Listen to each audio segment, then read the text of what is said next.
et belle part aussi dans l'au-delà, et protège-nous du châtiment du feu, ceux-là auront une part de ce qu'ils auront acquis, et Allah est prompt à faire rendre compte. Et invoquez Allah pendant un nombre de jours déterminé.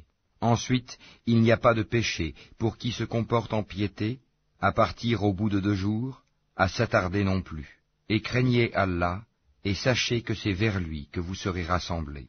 Il y a parmi les gens celui dont la parole sur la vie présente te plaît, et qui prend Allah à témoin de ce qu'il a dans le cœur, tandis que c'est le plus acharné disputeur.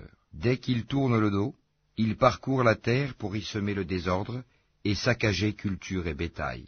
Et Allah n'aime pas le désordre. Et quand on lui dit « Redoute Allah », l'orgueil criminel s'empare de lui. L'enfer lui suffira, et quel mauvais lit, certes. Et il y a parmi les gens celui qui se sacrifie pour la recherche de l'agrément d'Allah, et Allah est compatissant envers ses serviteurs.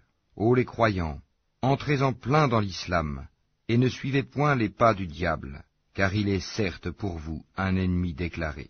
Puis si vous bronchez, après que l'épreuve vous soit venue, sachez alors qu'Allah est puissant et sage. Qu'attendent-ils, sinon qu'Allah leur vienne à l'ombre des nuées, de même que les anges, et que leur sort soit réglé?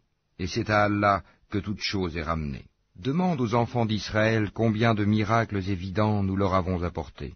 Or quiconque altère le bienfait d'Allah après qu'il lui soit parvenu, alors Allah vraiment est dur en punition.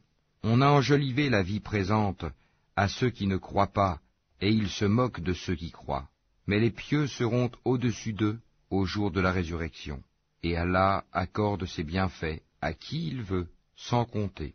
Les gens formaient, à l'origine, une seule communauté croyante. Puis, après leur divergence, Allah envoya des prophètes comme annonciateurs et avertisseurs, et il fit descendre avec eux le livre contenant la vérité, pour régler parmi les gens leurs divergences. Mais ce sont ceux-là même à qui il avait été apporté, qui se mirent à en disputer, après que les preuves leur furent venues, par esprit de rivalité. Puis, Allah, de par sa grâce, guida ceux qui crurent vers cette vérité sur laquelle les autres disputaient.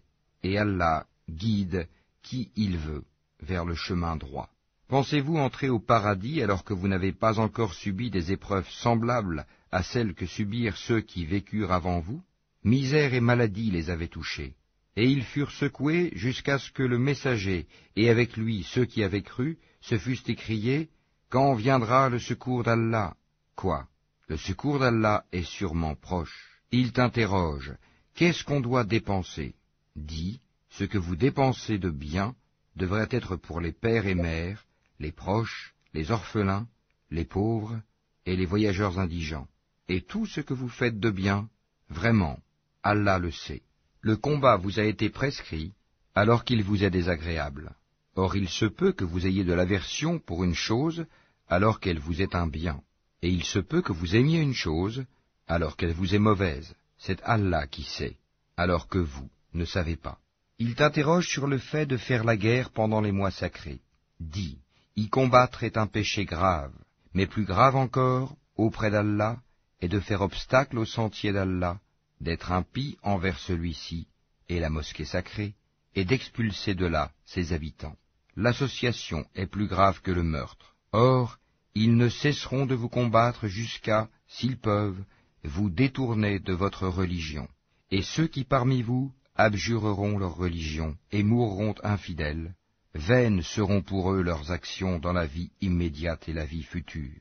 Voilà les gens du feu, ils y demeureront éternellement. Certes, ceux qui ont cru, émigré et lutté dans le sentier d'Allah, ceux-là espèrent la miséricorde d'Allah, et Allah est pardonneur et miséricordieux. Il t'interroge sur le vin et les jeux de hasard. Dis, dans les deux, il y a un grand péché et quelques avantages pour les gens. Mais dans les deux, le péché est plus grand que l'utilité. Et il t'interroge, que doit-on dépenser en charité? Dis, l'excédent de vos biens. Ainsi, Allah vous explique ces versets, afin que vous méditiez sur ce monde et sur l'au-delà. Et il t'interroge au sujet des orphelins. Dis, leur faire du bien est la meilleure action. Si vous vous mêlez à eux, ce sont alors vos frères en religion. Allah distingue celui qui sème le désordre de celui qui fait le bien. Et si Allah avait voulu, il vous aurait accablé. Certes, Allah est puissant et sage. Et n'épousez pas les femmes associatrices, tant qu'elles n'auront pas la foi. Et certes, une esclave croyante vaut mieux qu'une associatrice, même si elle vous enchante. Et ne donnez pas d'épouse aux associateurs, tant qu'ils n'auront pas la foi. Et certes, un esclave croyant vaut mieux qu'un associateur, même s'il vous enchante. Car ceux-là, les associateurs, invitent au feu, tandis qu'Allah invite de par sa grâce au paradis et au pardon. Et il expose aux gens ses enseignements afin qu'ils se souviennent. Et il t'interroge sur la menstruation des femmes. Dis, c'est un mal.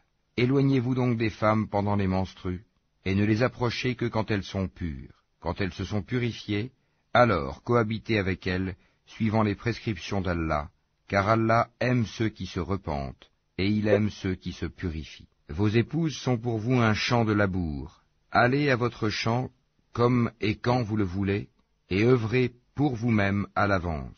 Craignez Allah, et sachez que vous le rencontrerez. Et faites gracieuse annonce aux croyants.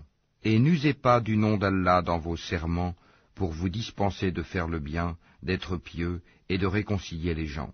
Et Allah est audient et omniscient. Ce n'est pas pour les expressions gratuites dans vos serments qu'Allah vous saisit. Il vous saisit pour ce que vos cœurs ont acquis, et Allah est pardonneur et patient. Pour ceux qui font le serment de se priver de leurs femmes, il y a un délai d'attente de 4 mois, et s'ils reviennent de leur serment, celui-ci sera annulé, car Allah est certes pardonneur et miséricordieux. Mais s'ils se décident au divorce, celui-ci devient exécutoire, car Allah est certes audient et omniscient. Et les femmes divorcées doivent observer un délai d'attente de 3 menstrues, et il ne leur est pas permis de taire ce qu'Allah a créé dans leur ventre si elles croient en Allah et au jour dernier. Et leurs époux seront plus en droit de les reprendre pendant cette période s'ils veulent la réconciliation. Quant à elles, elles ont des droits équivalents à leurs obligations, conformément à la bienséance. Mais les hommes ont cependant une prédominance sur elles, et Allah est puissant et sage. Le divorce est permis pour seulement 2 fois. Alors, c'est soit la reprise conformément à la bienséance, ou la libération avec gentillesse. Et il ne vous est pas permis de reprendre quoi que ce soit de ce que vous leur aviez donné, à moins que tous deux ne craignent de ne point pouvoir se conformer aux ordres imposés par Allah. Si donc vous craignez que tous deux ne puissent se conformer aux ordres d'Allah, alors ils ne commettent aucun péché si la femme se rachète avec quelque bien. Voilà les ordres d'Allah, ne les transgressez donc pas, et ceux qui transgressent les ordres d'Allah, ceux-là sont les injustes. S'il divorce avec elle la 3e fois, alors elle ne lui sera plus licite tant qu'elle n'aura pas épousé un autre. Et si ce dernier la répudie, alors les deux ne commettent aucun péché en reprenant la vie commune, pourvu qu'ils pensent pouvoir tous deux se conformer aux ordres d'Allah. Voilà les ordres d'Allah qu'il expose aux gens qui comprennent. Et quand vous divorcez d'avec vos épouses, et que leur délai expire, alors reprenez-les conformément à la bienséance, ou libérez-les conformément à la bienséance. Mais ne les retenez pas pour leur faire du tort. Vous transgresseriez alors, et quiconque agit ainsi se fait du tort à lui-même.